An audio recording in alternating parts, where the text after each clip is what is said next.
Ignition running. Liftoff. We have a liftoff. It's 9 after the hour. I am Erick Erickson. This is WSB. The phone number, 404-872-0750, 1-800-WSB Talk. We will spend a lot of time on the shooting in Texas today. There is some breaking news, though, that I need to bring you up to speed with. Saudi Arabia has said a state of war now exists between Saudi Arabia and Lebanon. They claim Lebanon, the party of the devil, they're calling them, the Lebanese Hezbollah group, has declared war on Saudi Arabia. Lebanon had a Saudi-backed prime minister who went to Riyadh over the weekend and resigned, and now supposedly a state of war exists. This comes on top of the Saudi royal family, essentially all of them being rounded up by the current king and crown prince, and another helicopter. This makes 3 now since Friday. Another helicopter has crashed, using air quotes, with members of the royal family. What's going on there? Here's what you need to know just real quick before we get into the shooting. The Saudi royal family has no dynastic succession plan. Ibn Saud, Abdulaziz bin Abdul Rahman bin Faisal, is the founder of the current Kingdom of Saudi Arabia. And he had 45 sons with different women. And every single king of Saudi Arabia has been one of those sons. King Saud, King Faisal, King Khalid, King Fahd, King Abdullah, and now King Salman. Well, all of the remaining sons are ancient, and they all have sons. And so the current King Salman is the last son who can really sit on the throne because all the others are so old, and he's got to figure out how to do a dynastic succession in a country of tribes that has no history of dynastic successions. So why put his oldest son on the throne when his older brother, who had been king, has a son who stands ahead of his son in the line of succession? And the easiest way to deal with it is to round them all up, arrest them, and possibly kill them so that his son can become king. And he would be King Mohammed bin Abdulaziz. And the issue here, or no, actually he would be King Mohammed bin Salman. And the issue here is that Saudi Arabia's current king and crown prince, his son, believe that all of the other kings and their families have gotten rich off the state at a time oil prices are low, and on top of that, that they keep shoving problems aside, particularly the problem of Iran and Hezbollah, and they've decided the time is ripe to deal with that problem. They're getting blowback from the other members of the family, so they've rounded them up and arrested them, so they can kill 2 birds with 1 stone. The succession plan is now resolved, assuming they can pull it off, and they can have their war with Iran. This is a very destabilizing situation internationally. Internally in Saudi Arabia, it's actually a very stabilizing situation.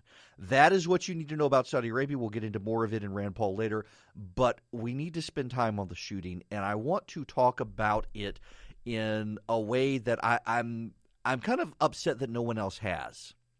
And this is not to toot my own horn. It's just I can recount all the news for you you've already heard, but no one seems to want to provide an answer for the question, why does a gunman go into a church? When so many on the left right now are laughing, and they're mocking, blaming the victims, asking, where is your God now? Well, where is God? Why does this evil happen? There has been since yesterday, with this horrific church shooting, a lot of people on the left saying this is proof God is not real. And this is proof that prayers don't work, because surely these people were praying to be spared. And we need action, we need gun control, God's not real, leave it to government. When the Israelites lost to the Philistines mocked them and their puny God, that their God was not real. Where is your God now, they cried. When the Persians rounded up the Jews and destroyed the temple in Jerusalem and hauled them off into exile, they laughed and said, where is your God now? When the Nazis threw the Jews into gas chambers, they asked, where is your God now? When the Romans nailed Christians to crosses and burned them to serve as the street lamps of Rome, they asked, "Where's your God now?" When the Soviets sent Christians and Jews together off to the Gulag or to death, they asked, "Where is your God now?" It is the refrain of people who have no relationship with God, who do not understand the nature of God, and largely do not understand the nature of evil. And evil is very real, and we saw it yesterday.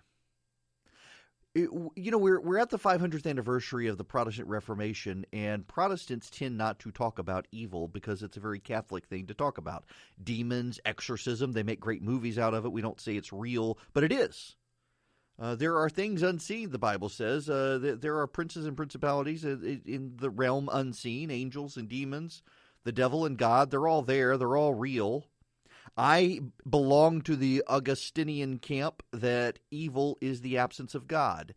And evil has taken on, in the form of Satan, evil takes on characteristics and anthropomorphized in the absence of God. Evil is on the march. And as secular culture becomes more secular and grows more prominent and pushes against the church, more bad things like this will happen.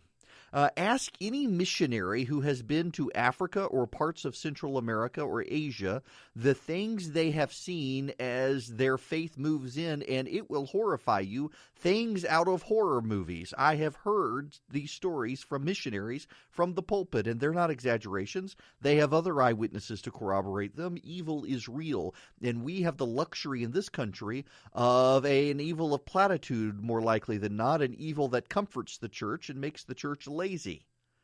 And to some degree, that is a more dangerous evil than the evil that you encounter elsewhere, because the evil you encounter elsewhere, it serves to buttress your faith. You encounter the demonic, well, you know for certain God is real. You encounter the comfortable, well, you don't have to worry whether or not God is real, and eventually you just don't care. Christians in this country are going to be confronted more and more by the actual nature and distinctiveness of evil, and sometimes it'll be comfortable, but many times it'll be silencing, and sometimes it'll be monstrous. Like yesterday, evil is real, and it comes in many forms.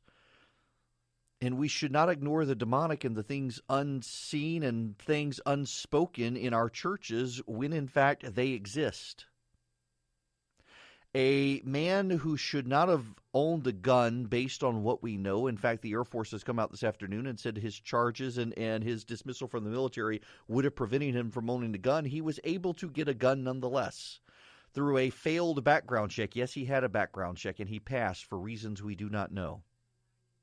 And he was able to go into a church of 50 and kill 26 and shoot basically all of them, including killing the pastor's daughter. Evil exists.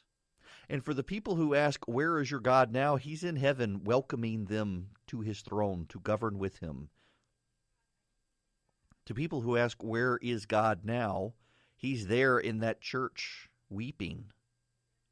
To people who ask, "Well, if your God is so great and he takes care of you, why do bad things happen?" I would respond that you are ignorant of the faith that these people profess, a faith that tells them that the things of the world will come for them. We get no reprieve from the world, and in fact, to show us that we would get no reprieve from a hostile world that would hate us, our God became flesh and walked through the world and was tortured and beaten, and a crown of thorns placed upon his head, and nailed physically to a cross where he was stabbed in the side as he died. And he forgave them still and conquered death. This man, this monster, this demon in human form went into a church hoping to make these people scared, and he probably did. Hoping to make them sad, he probably did. Hoping to make them mourn, and he undoubtedly did. But he hoped also to defeat them, and all he did was make them dead to this world, but alive in Christ. You can't really stamp out that which promises eternal life, but you might just embolden it and get it out of its comfort zone, where in this country it's been for a very long time.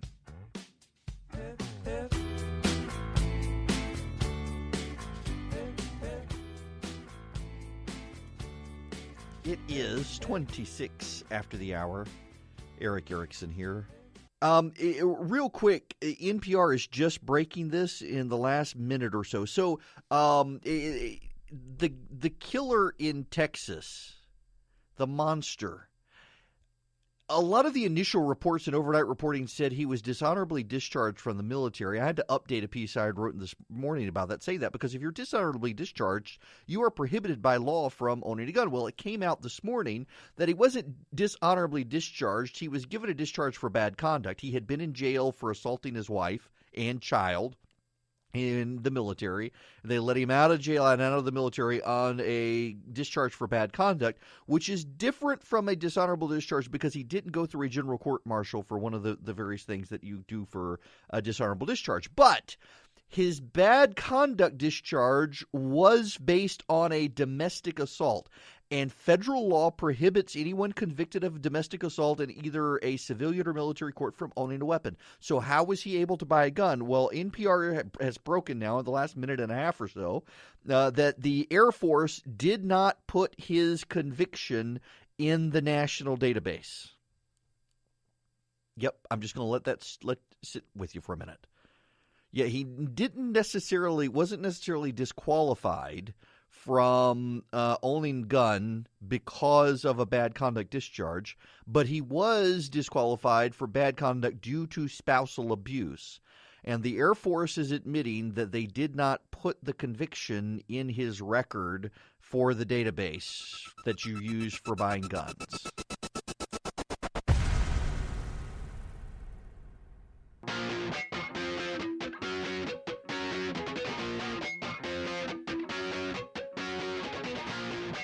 It's 39 after the hour. Erick Erickson here on WSB. We may get into the tax reform issue later, but for those of you who care about the adoption tax credit, I have done a call to action for you. If you text the word adopt to 52886, you'll get back the action link where you can tweet, Facebook message, and email your members of Congress and the Senate demanding they restore the adoption tax credit. That's text the word adopt to 52886. I want to spend some more time here on this issue in Texas and the nature of evil, because I know it confuses people who are atheists, who are secularists. And this guy apparently was an angry militant atheist. There is no evidence he was part of Antifa or something. There's lots of photoshops going around on Twitter and Facebook, but it's not true as far as I know. He apparently hated his ex-wife, hated his in-laws. They went to that church, and he was a disturbed individual, as they so often are. But Christianity in particular is a religion of persecution. In fact, I know someone whose seminary professor years ago made a statement that if you've never been persecuted, you probably aren't the Christian you think you are. In the Bible, Jesus says that the world hates God, and so if you're of God, the world's going to hate you and come after you. And it really is the Judeo-Christian faith, because I don't think you can take Judaism out of it, and its connection to the faith has been targeted by people in ways Islam is not, Buddhism is not, Hinduism is not, Shintoism is not, and of course you now have the progressive atheists out there, socialists and secularists wanting to know where your God is. That's not how any of this works. If anything, everything on the planet, including this shooting, has a divine purpose that we probably will never get an answer to. God is sovereign, and all things work for the good of those called according to his purpose, including a tragedy like this. And we have no idea, looking at the unfathomable horror inflicted on these families, what good can come of something like this. I don't know. I know 26 people are now there with their Father in heaven. But here on this planet, still where we remain, what good will come from something of this? I don't know. And I don't know that I trust the people who would give you answers. And I find sometimes too many pastors want to rush out and give you an answer. Well, this is the good that's going to come from this or something. I read an article earlier on a friend's website, so it'll go nameless, where basically the shooter gave them exactly what they wanted. I wouldn't put it that way. They want an eternal life with their Father. They've got it, but I don't think that's exactly what they wanted at the time. And not everybody has all the answers, but I can tell you this. Evil is real. It is times like this that we should remember evil is real. And we should understand that you will not always get a political solution to a spiritual problem. And this clearly was a disturbed individual with deep spiritual problems who had left the faith, angry at the faith, and lashed out at people who remained of the faith. And it is a tragedy, but people of that faith are given no reprieve. In fact, Scripture tells us in the Old Testament and the New that the people not of the faith will live a much better life on this world, and we need to get our children right in their relationship with God, because they're going to look at the world and say, these people are coasting. Why aren't we? Now, I think I'm going to go be like them and leave the faith for the world. And you got to make sure your kids understand, well, this is as bad as you will ever have it. If you are of the faith, this is as bad as you will ever have it. And if you're not of the faith, this is as good as you will ever have it. We don't like to talk about those things. We would much rather talk about political solutions, but sometimes it's just you need spiritual solutions for spiritual problems. I want to move on now from Texas, but before I do, let me bring you up to speed on the facts as we know them. The monster who did the shooting should not have been able to buy his gun. He was not dishonorably discharged, as had been reported, but he was discharged for bad conduct in the Air Force. But the nature of his bad conduct discharge, spousal abuse, and it's pretty damning, I think, to the military that spousal abuse is not grounds for dishonorable discharge. But the bad conduct discharge was related to spousal abuse, and that conviction should have been placed into the national database that is checked when you buy a gun. The Air Force is admitting this evening to National Public Radio that it failed to put that conviction into the database. Therefore, when the background check was run on the individual, it was missed. I think it goes to show you that all the gun control solutions that require background checks are not perfect, and it is notable that the individual was stopped by a National Rifle Association instructor who shot at him. Chased after him and caused him to put a bullet in his own head. Yes, it was a law-abiding gun owner who stopped the monster, not the police. And to see all of these people on the left out there today assailing the National Rifle Association as a terrorist, well, it was one of the members of that so-called terrorist organization that stopped the actual terrorist. It was the law-abiding gun owner who did it. And I do have to tell you that part of me is somewhat surprised, given that it's Texas, that there was no one in the sanctuary who was concealed carry. Maybe they were and they couldn't. I don't know all the circumstances there. But it was someone who saw what was going on, who took action to stop the shooter from inflicting even more carnage, even before law enforcement could get there, and ultimately was able to stop the situation. But we know the guy should never have been able to buy a gun. It was a screw-up in the database because the Air Force failed to do basic data entry that allowed him to get that gun. Otherwise, he wouldn't have been able to, and legally, he wasn't allowed to own the gun. He illegally possessed the weapon because he was prohibited by law based on his convictions from having it, but he had it anyway. Again, it's really hard to stop people who are willing to break the law from breaking the law.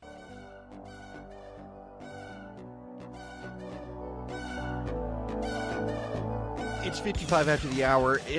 If you follow me on social media, Facebook, Instagram, or Twitter, they're all E.W. Erickson. I want you to go there now, particularly Instagram or Twitter, to my latest post at E.W. Erickson. And the reason is because there is a project that runs through Atlanta, and it is to send notes to deployed sailors and soldiers for Thanksgiving.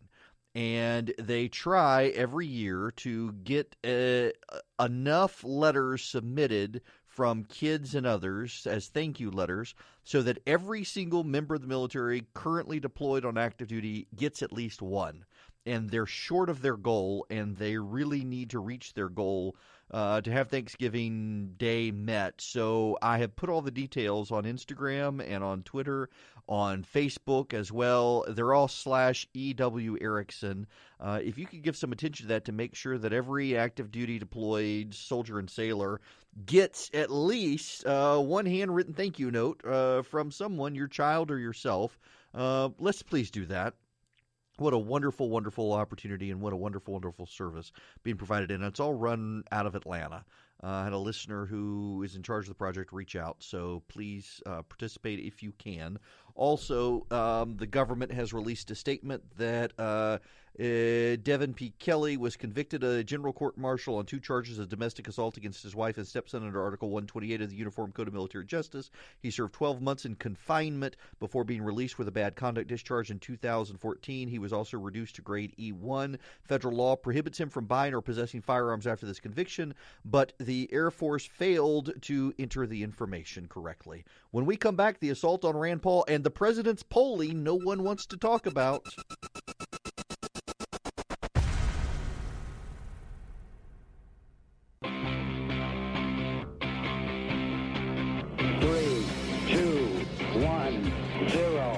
Engine running. Liftoff. We have a liftoff. Y'all, I think someone could run for president and win on a single platform issue. Keep it on daylight savings time. This time change. Listen, I love the extra hour of sleep. My wife is convinced that what we should do as a nation is we should have spring forward every Friday at 4 p.m. and we should have fall back every Monday at 7 a.m. So everybody gets an extra hour to sleep on Monday, and we all get off work an hour early on Friday. She's convinced of it. But otherwise, just leave us on daylight savings time. My kids can get up in the morning. Oh, but the children at the bus. You know, it's really not about the children. It was about farmers to begin with. But you know what? Farmers are going to wake up with their roosters. Their roosters are going to crow when the sun comes up. They don't have a watch. Leave us on daylight savings time. Please let us have our evenings with sunlight. That Congress thinks it can play God and mess with the clock is, I just think, a terrible thing for them to do anyway.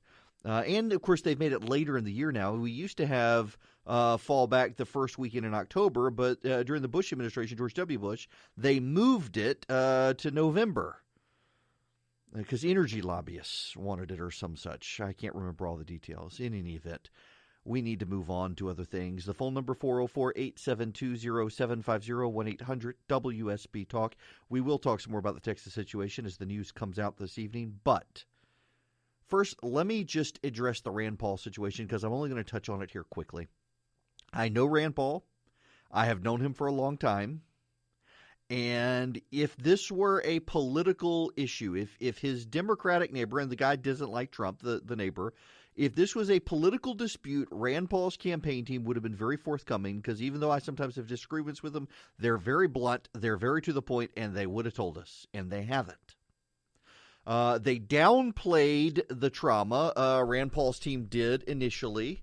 They downplayed the trauma. They didn't want anybody to freak out about it. It turns out he has 5 broken ribs. He's got bruised lungs. It was a serious beating by his neighbor. What I am being told, what the New York Times is being told, what others are being told is that this was not a political issue, that this was a long simmering dispute between 2 neighbors that turned violent. It was a property issue relating to plants and other things on property. Any of you who are lawyers who have dealt with these situations know just how violent they can become. This is not Rand Paul or anyone else. This is not spin. And I know that in this day and age, people don't want to believe stuff like this. But I assure you, if it were political violence, Rand Paul and his team would say so. They are not saying so. And in fact, privately, people are being told by those close to the Rand Paul team that this was a neighbor dispute, a long simmering neighbor dispute. So I'm not going to turn this into something that it appears not to be and make Rand Paul a political martyr for his beliefs when we got enough of that really happening today. There's no reason for us to drum up fake news. If the situation changes, I will update you. But based on what I'm being told, This really was a neighborhood issue, long standing, and it came to a violent head, and his neighbor will probably go to jail, deservedly so. The president's polling is at an all-time low. Every time you think you can't get lower, he says, hold my beer, and he does something to lower it. That's not the polling I'm talking about. I mean, you know the headlines. You've seen the headlines. They've been headlines since last week. President Trump set an all-time low in public opinion polling, but they're missing something key. They're missing a key detail. If the election were held today, by the way, today is the day Abraham Lincoln in 1860 was elected president of the United States, the first Republican president. I expect think pieces this week. Abraham Lincoln was the first. Is Donald Trump the last Republican president? Oh, you know someone's coming up with that piece right now. Nonetheless, if the election were held today, or tomorrow, because tomorrow is election day, Donald Trump would beat Hillary Clinton, probably with the popular vote as well. Yes. Look, I understand that all the polling, CNN is out this evening breathlessly reporting that Donald Trump's polling is at an all-time low in CNN's presidential polling. Gallup, President Trump's at an all-time low. No one has been polled this low in his 9th month in office since Harry Truman. NBC News, Wall Street Journal, all-time low. ABC, Washington, all-time low. CBS, New York Times, all-time low. All-time low. Well, not really an all-time low. It's just as low, the lowest since Harry Truman. But he'd still beat Hillary. Yes, let me say that for all of you again. Donald Trump has the lowest popularity of any incumbent president in his 9th month in office since Harry Truman in his first 9th month in office. And yet, despite being the most unpopular president since then, Donald Trump would beat Hillary Clinton if the election were held today, tomorrow, or day after tomorrow, which will actually be the anniversary of the election. Why is that? Because the Russians did not steal the election. The Russians did not hack voting machines. The Russians did not convince enough Americans to go for Donald Trump. No, Hillary Clinton was a crap candidate who ran a crappy campaign with an arrogant, pretentious, condescending campaign manager. And I have to ask a question. Would Robbie Mook be being treated with kid gloves if he weren't gay? And really, that question needs to be asked. Because Robbie Mook is the first national campaign manager for a presidential campaign who happens to be gay. And every person I have talked with on background and off the record has said, well, you know, we don't want to say this publicly because, you know, we don't want to slight him and he's gay and he's accomplished and we need more. Who cares? The guy was a terrible campaign manager. He was an awful campaign manager. He ran a campaign that was arrogant. He ran a campaign that was soulless. I mean, it's really hard to have a soul for a campaign when your candidate is a soul sucker herself. I mean, there's just no way. I mean, Hillary Clinton was, what are the Dementors or the things that eat your soul in Harry Potter? The Democrats basically ran a Dementor. And her campaign manager was a Death Eater. I mean, it just, you might as well have put up Voldemort himself, except he at least had personality. The Dementors don't. They just suck your soul. And everything feels ice cold when they enter the room. She was a Dementor.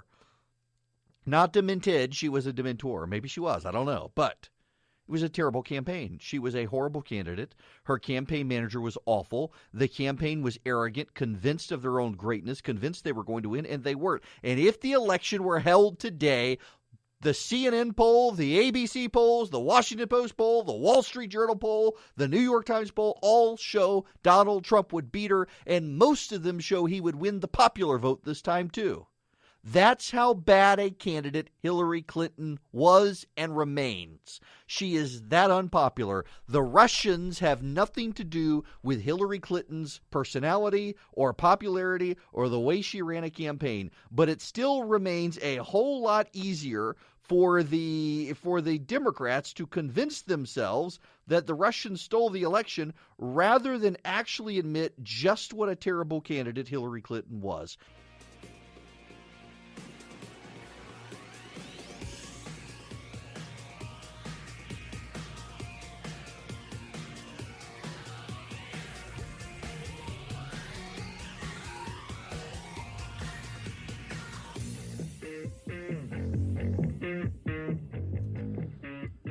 Hello there. It is 26 after the hour. Okay. The phone number, 404-872-0750, 1-800-WSB-TALK. There is some news happening right now. WJLA Channel 7 in Washington, D.C. is reporting a man has been arrested after allegedly traveling from Texas to Washington to try to kill, quote, all white police at the White House, according to Secret Service officials. A be on the lookout notice was reportedly sent out by Montgomery County Police to Secret Service officials at about 3 p.m. Monday for a man named Michael Arreaga. Officials said Arreaga was traveling to the White House for the purpose of killing all white police officers at the White House. They started searching for Arreaga, who was seen around 4 p.m. near Lafayette Park in front of the White House. They have arrested him. He is from Dallas. Charges are pending. That is your breaking news for the moment. In a few minutes, you'll get further updates on the situation in Texas. But, we need to review this because I think this is important to note. In Texas, a man got a gun because the Air Force failed to follow proper procedure, so they didn't put his name on a list that would have prevented him from buying a gun. So the background check was done, and he passed it, and he shouldn't have. He got the gun, even though it was illegal for him to have the gun, and he committed a church shooting and was then stopped by a law-abiding citizen who was an NRA instructor who had a gun, a rifle no less. There is a lot of spin out there from left-wing activists saying, well, Texas has no background checks. If you buy a gun from a federal firearms licensee, which he did, you are required to go through a background check. If you do not run a background check on someone and you sell them a gun and they commit a crime, you are legally liable. It is rare for someone to buy a gun and have that person not perform a background check. If you go to any store that sells guns in this country, you're going to have a background check. When the left tells you Texas has no laws on background checks, they're meaning father-to-son transfers and private one-on-one random sales.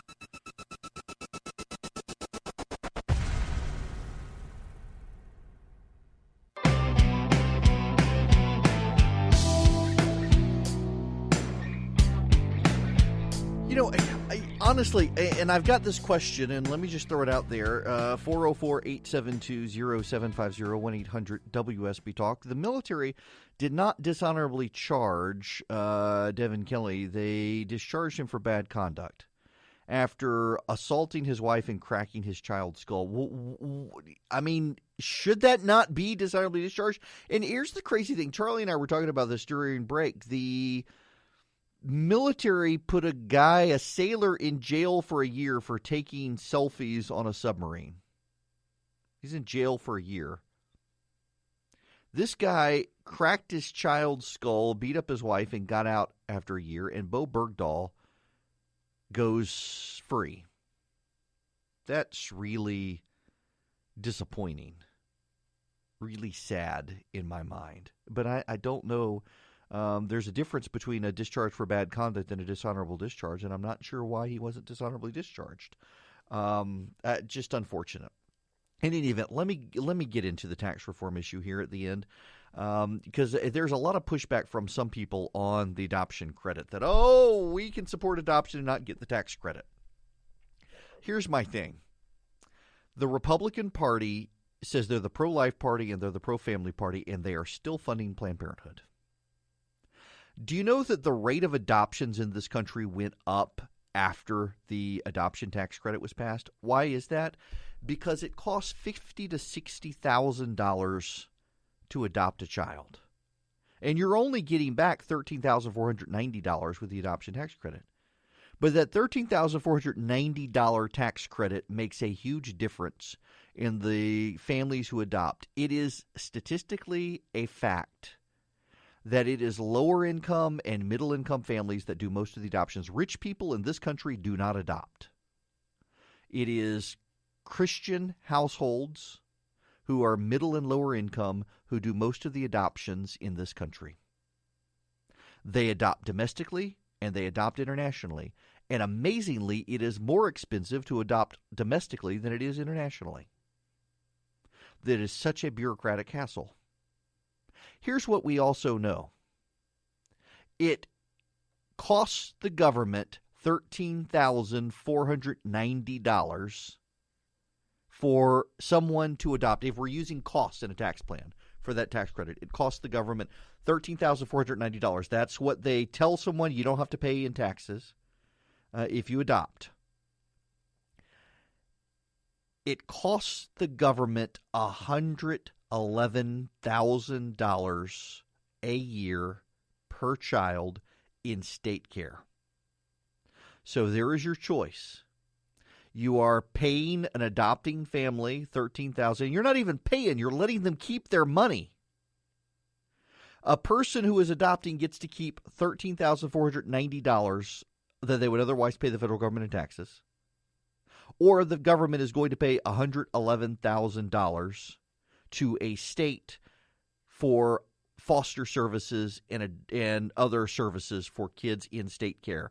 And then what you're also going to do is you're typically going to see someone who later in life is not as much of a productive taxpayer. A child thrives when adopted into a loving home, more so than a child who never gets that chance. And by getting rid of the tax credit, the government is removing people's ability to adopt. And for a party that prides itself on dynamic scoring, saying, oh, we're not just going to do a static score, we're going to look at all the cost benefits long term. Well, you're saving money by giving people the tax credit. You are saving money long term by giving that tax credit. And in the grand scheme of things, it is a total of about $1 million a year the federal government will not get in revenue through this adoption tax credit.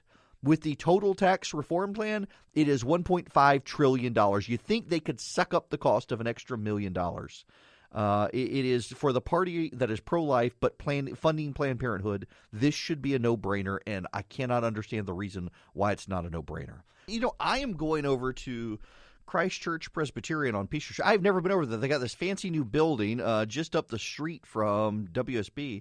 I didn't even realize it was a PCA church over there until a while back. The Reformed Theological Seminary has a new head, John Soule, the president of RTS Atlanta, retiring. So Guy Richard is coming in to take over. And since I go to class there, I figured I should go suck up to the new guy, say hi. I've never been over there before. You know, I'm used to just living in Middle Georgia. I'm used to having steeples on churches, and this one doesn't. But looks like it's a fancy facility. I remember they were building it. I just didn't realize it was going to be a church. That's neither here nor there, is it? Yeah, by the way, I went to see Thor this weekend. It's campier than I would have wished. A very cheesy movie. A lot of cheesy humor, but it was still a good movie. Is it kid-friendly? I took my 8-year-old to see it. There is some language. There are a couple of bad words. The S word, I think, is uttered twice. Thor at one point says he's pissed off about something. But other than that, there is some violence. It's not gory violence. It is a very funny movie. It is family-friendly, I think, if you keep those parameters in mind of language and some violence. It is fantasized violence, but it was a funny movie. Very different. The music is very 70s, 80s. It has, for once, it is a Marvel movie with a memorable score. You know, I saw this great video online. Hum, for me, music from Star Wars. You can do that, can't you? Hum for me, James Bond. You can do that. What about Harry Potter? I bet you can do it for Harry Potter. Now, what about for the Avengers? Captain America? Iron Man? Thor? Any of them? Nope, you can't, because Marvel sucks at doing movie scores. This one, Thor Ragnarok, has actually a good, memorable musical score, very heavy on electric synthesizers and whatnot from the 70s, 80s. It was a good movie. I enjoyed it. If your children can handle some mild profanity and fantastical, violent sort of stuff, definitely take them to see Thor. You'll get a good laugh out of it. And it's a good movie. It is.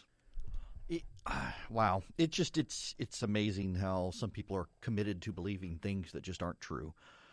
Even more than one person right now emailing with me saying, letting me know Donald Trump really did win the popular vote in 2016, and it was all because of fraud, that it makes it look like, no, it's not true. And I know that was out there on Facebook, and the Russians have pushed this stuff. It is amazing. I mean, the Russians knew this country was ripe for the taking, with people's willingness to buy into stuff like that. But it just doesn't make it true. Nonetheless, people believe it. There is an amazing story that has just gone live in the New Yorker from Ronan Farrow on Harvey Weinstein hiring former Mossad agents to serve as spies and dig dirt on people and try to uncover what he and others were going to report about Weinstein. Really an amazing story. I've just put it out there on Twitter. You should go check it out.